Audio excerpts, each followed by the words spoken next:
दहिवडीच्या पाणी टंचाई आढावा बैठकीत जिल्हाधिकाऱ्यांकडून अधिकाऱ्यांची कान उघडणी। कलेक्टर लय कडक आहेत अशी एकच चर्चा। पाहुयात सविस्तर बातमी।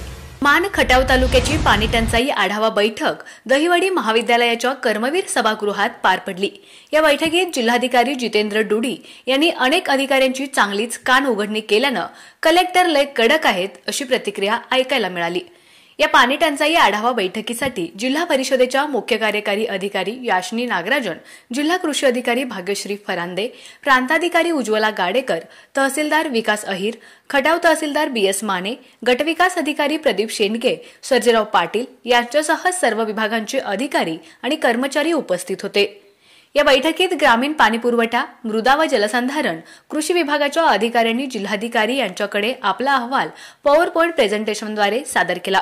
या दरम्यान मृदा व जलसंधारण तसेच ग्रामीण पाणीपुरवठा विभागाकडे जून अखेर किती टँकर लागतील, सध्या किती चालू आहेत, चारा किती लागेल, त्यामध्ये ओला आणि सुका चारा असे वर्गीकरण करून जून अखेरपर्यंत आपल्याला दोन्ही तालुक्यात चारा टंचाईचा सामना करताना लागणाऱ्या चाऱ्याचं प्रमाण किती असेल याबाबतचा आराखडा मागितला होता।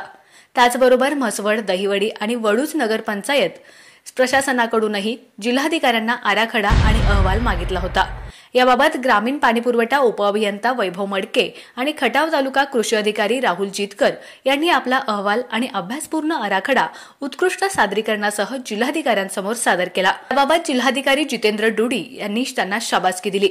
मात्र अनेकांनी सादरीकरण सोडत साध्या नोट्सही आणल्या नव्हत्या। हातात फक्त मोबाईल घेऊन येत जिल्हाधिकाऱ्यांच्या बोलण्याकडे दुर्लक्ष करत मोबाईलमध्ये गुंतलेल्या म्हसवड नगर परिषदेच्या मुख्याधिकाऱ्यांसह आणखी 2-3 अधिकाऱ्यांची जिल्हाधिकाऱ्यांनी जागेवरच कान उघडणी करत मला मीटिंग संपल्यानंतर भेटा असं सांगितल्यावर सभागृहात शांतता पसरली। या एकंदरीत प्रकाराबाबत मीटिंग संपल्यानंतर सर्व अधिकारी आणि कर्मचाऱ्यांमधून जिल्हाधिकारी लय कडक आहेत अशी प्रतिक्रिया ऐकायला मिळाल्या। आपला आवाज न्यूज नेटवर्कसाठी एकनाथ वाघमोडे, दहिवडी।